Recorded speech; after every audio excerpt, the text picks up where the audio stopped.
嗨，你们好，欢迎来到今天的视频。今天想和大家分享的是我的一个毛衣的合集，顺便也会和大家分享不同种类的毛衣我会如何去选择，如何去搭配，还有不同的材质会给我们带来的不一样的感觉之类的。然后我主要是把今天的毛衣分为4大类，第一大类呢就是属于那种套头的圆领毛衣，第二大类是高领的毛衣，第三大类是 V 领的毛衣，第四大类就是开衫毛衣。然后关于第一类的那种套头圆领毛衣呢，其实就是属于说是比较经典的一个毛衣的版型。那么关于这种圆领的毛衣，我自己是有3件。其实像这种圆领的毛衣，我自己是觉得它其实不太适合像我这种长得比较肉感一点的女生，或者说你整体的身形是属于那种圆身体，比如说你的胸部比较丰满，然后侧面来看的时候背部是比较厚实的那种，因为它本身的整个版型就是属于这种比较 bulky 的嘛，大家可以看到它整个是一个比较圆弧的，再加上它的这个圆领的设计，它其实不会太多的露出我们胸前的这一部分的皮肤，所以呢我们在穿上的时候就有一点点圆润，整个人看上去就会比较容易显胖，然后显得比较丰满。就我觉得像这种圆领的毛衣穿上对比那种 V 领的毛衣的话，它会更有一种踏实的感觉，但是因为它本身的特性没有那么适合我这种身形呢，所以我在搭配它的时候我是需要去下一定的功夫的。比如说像这种圆领的毛衣，我平时在搭配的时候，我发现有一个非常好的，然后能够帮助我们显瘦，然后能够让它看上去更加收拾的一个办法，就是在里面叠加一层稍微比它的这个领要高那么一点点的那种内搭。这样叠上去之后呢，它因为露出了一截嘛，所以会有层次的感觉。它不仅能够让你整身看上去更加的像是你这个人有在搭配，还有一种感觉是其实会更加显瘦一点。其实这种也是一种视觉的引领吧。就比如说像我们单穿毛衣的时候，大家看到你的时候就是觉得说这件是毛衣，然后这里就是你的皮肤，所以当你穿这个毛衣看起来比较胖的时候呢，别人就会觉得说就是你自己的皮肤和你自己的这整个肉体，你的身体把这个毛衣撑起来了，所以会比较显胖。但如果你在里面又叠加了一层内搭的话，大家就会觉得说你中间还有一层嘛，他的视觉或者说他自己脑子里所出现的那个错觉，他就会觉得说毛衣是胖的，但是你身体里面是你的身体，而且再加上你叠搭的时候中间又往里收了一层嘛，所以它其实也是会有一个显瘦的效果。再加上如果里面的内搭是一个长袖的内搭，我们在穿的时候把这个袖口的部分就是把它卷起来，然后露出里面的内搭，把那个袖子这个瘦的地方给显露出来的话，也是一个非常显瘦的一个穿搭的技巧。然后关于这种圆领的毛衣呢，我只有3件，因为确实我没有那么的适合穿圆领毛衣。第一件是我最喜欢的一件毛衣，是这件 Uniqlo U 的，其实应该已经买了有3-4年了，现在确实也没有再卖了。应该是 Uniqlo U 他们最早期的一个系列出来的毛衣了。这件毛衣是100%的羊毛的，而且整体的织线也非常的密，然后很厚实，穿上是有自己的一个版型的那种毛衣。但是如果我单穿的话，就是会显胖的，因为它本身版型就是属于那种有点膨胀的嘛。再加上我整体又不是那种很瘦的，然后很窄的那种侧面的身体，所以就会显得人比较胖。所以我平时在搭配的时候是一定要进行一个叠搭的，或者说在前面也要带一个那种比较大的一个毛衣链，一定是 V 型的一个毛衣链，让它引领一下的话，会显得我更加瘦一点。其实 Uniqlo U 这件是我真的觉得非常值得的一件吧，就可惜的是它因为每一个季度都在不停的变化，所以说就不太能够买得到。但是我也会把今天分享的我所有的毛衣，然后如果现在没卖的，然后我会尽量的去帮大家找一些同类的，然后类似的款放在下面，如果感兴趣的朋友可以去看一下。然后另外一件其实也是我非常推荐的一种这种圆领毛衣的一个设计，就是这种前面胸前有一个这种条纹的，然后这里可能印了有品牌的 logo 之类的这种类型的毛衣，我买了那么多年，我也不会觉得说它过时，我也会时不时的把它拿出来穿。再加上它在胸前这个地方有一个条纹嘛，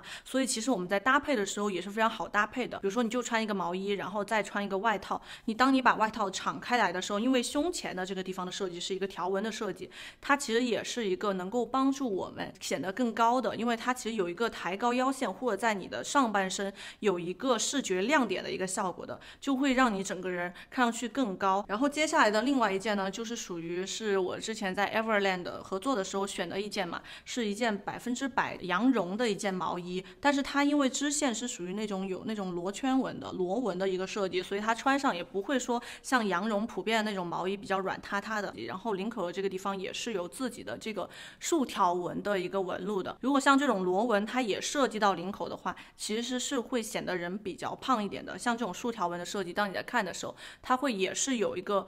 线条的引领，会显得你整个人比较瘦一点。然后是这一件，然后接下来的第二个版型的毛衣就是属于那种比较高领的堆堆毛衣，因为其实像这种可以外穿的高领毛衣，通常那个高领的领子的部分都是那种非常非常厚实、非常非常温暖的那种感觉的毛衣嘛。但是虽然我真的非常喜欢这种很高领、很厚实的毛衣，但是我自己是打从心底里觉得它其实没有那么的百搭。如果单从一个百搭性和它的一个利用率来说，它其实利用率相对而言是比较低的，然后百搭性也是比较低的。因为像这种比较宽大的毛衣，比如说像我现在手里拿的这两件，它的这种高领的部分都设计的比较大的毛衣，它其实都是有一定的厚度和版型的。那么它对于我们在冬天叠搭的时候，它对于外套的一个宽松度的要求是比较大的。那么像这种比较宽松的这种高领的毛衣的选择的话呢，其实我就觉得它没有一个特定的或者说一定会去看的地方了。我通常在选的时候呢，我就是觉得它的领口一定要大。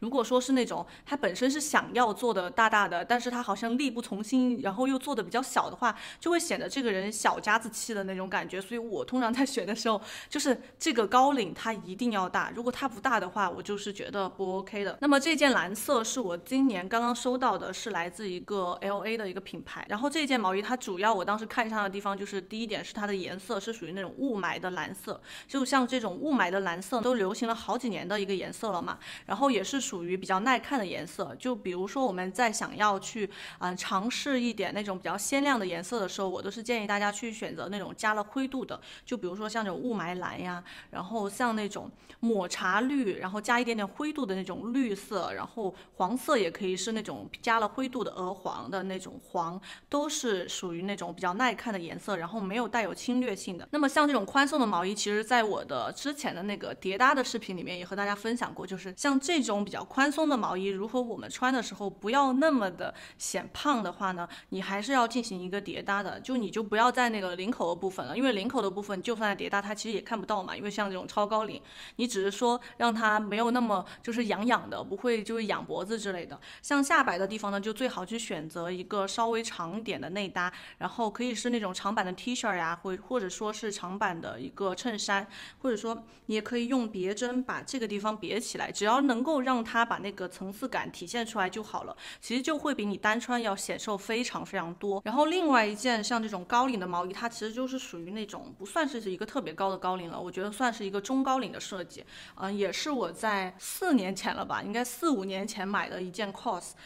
它是一个马海毛的一个材质，在这个地方就可以跟大家提一下不同的材质了。像这种马海毛的话呢，我就觉得它会，因为它整体的毛会比较长，会有那种毛茸茸的感觉。像这种类型的毛衣，它穿上就会更加的有一点点那种比较少女啊，那种毛茸茸带来的一个可爱的感觉和温暖的感觉嘛。比如说我现在上穿的这件 Acne Studios 的这件一字领的一个毛衣，它其实也是马海毛的材质。我当时买它的原因就是因为它这个马海毛，我就觉得非常的温暖，再加上本来这种一字领它就是属于比较女生的那种感觉嘛，就是属于直男审美的一个类型的衣服。就我觉得，因为像汤圆就非常喜欢我穿这种一字领的毛衣，他就觉得非常的性感。然后接下来的第3个毛衣的版型就是属于这种 V 领的毛衣。其实我觉得像 V 领的毛衣对比刚刚像讲到的那个圆领和高领的毛衣的话，它其实整体的搭配性和它的搭配多样性都要高很多很多。但是像这种 V 领的毛衣，我们平时在选择的时候一定要注意的就是它这个 V 型，像这个 V 型就是我一定会看的一个地方，因为它的这个 V 型就决定了你穿上好不好看。就比如说像这个 V 型，我们主要看的就是2个部分。第一个部分呢，就是它这个 V， 它 V 到哪里，就是它究竟有深到哪个地方。其实这个地方呢，就主要是要看你自己的一个接受度了。比如说你是比较保守的呀，然后你就可以选的比较高的那种 V 领，可能穿上会比较可爱一点，然后比较少女感一点。然后比较深的那种 V 领的话呢，它可能穿上就会比较性感，然后比较潇洒一点的那种感觉嘛。然后这个是根据自己的一个审美习惯和你自自己的一个风格来判定了。然后另外一个地方就是决定一件 V 领的毛衣或者说一件 V 领的衣服穿上好不好看的一个部分，就是它的这个 V 领穿在你身上之后，它这个 V 领的宽度。在这里主要是需要注意的一点就是，如果它的这个 V 领的宽度比较宽的话呢，它穿上它所露出的我们的这个肩膀的部分就会比较宽一点。那么对于那种如果你的肩膀是属于垮肩的朋友，或者说你的斜方肌非常的高的那种朋友的话，就比如说斜方肌比较严重，然后这个地方看上去没有那么好看的话，其实穿 V 领是很容易暴露这个不满意的地方，然后整个脖子的这个不好看的线条都会出来。所以在这个地方，如果你选择 V 领的话，就一定要选择那种穿上它这个 V 的宽度非常窄的那种 V 领的毛衣，这样它可以刚刚好把你的这个斜方肌的地方盖住，就不会暴露说你自己不满意的那个部分。但是如果说本身肩膀就比较好看的朋友的话，你就可以根据自己的需求来选择了。然后第一件 V 领的毛衣就是我刚刚提到的这件 Acne Studios 的 V 领毛衣，是我穿了非常非常多次的。其实像这种 V 领的毛衣，我当时选的时候我也是选了非常久的。我本来是想说 Acne Studios 的这件它本来价位比较高嘛，然后我是想说说不定可以在那种快时尚品牌里面找到替代，但是我找来找去我也没有找到它的替代款。因为我自己观察下来发现 Acne Studios 之所以它的这件毛衣是一个经典款，就是因为它的这个织线真的很复杂，而且它的这个织线是有帮助你修饰整个身形，主要是可以看到它前面就是有这种前短后长的一个设计，还有一个就是它的这个织线，大家可以看到它是往中间走的，然后中间的这个地方呢又还有一条缝线，它旁边的这个袖子也是属于这样往中间走的。它往中间走的话，你穿上你整件毛衣它都是有一个廓形和一个版型的，就比如说你中间是这样往中走，然后你的袖子的部分也是往中间这样走的话，整个人会显得更加的有立体感一点。然后像刚刚的那种单纯的一个套头的 V 领毛衣，我就只买了 Acne Studios 的那一件，因为我觉得买那一件我就足够了，然后也没有办法在其他的品牌里面选到我那么满意的那种 V 领的毛衣，所以我就觉得有那一件就 OK。 然后今年我非常喜欢的是这种拉链的毛衣嘛，它其实也是能够有那种 V 领毛衣的一个特性的，你拉开之后它也是会有那样的一个感觉嘛，所以我就直接把它放在这个 V 领毛衣里面来讲。然后像这种拉链的毛衣的话呢，它其实对比刚刚的那种 V 领的单纯的 V 领套头毛衣来说呢，它其实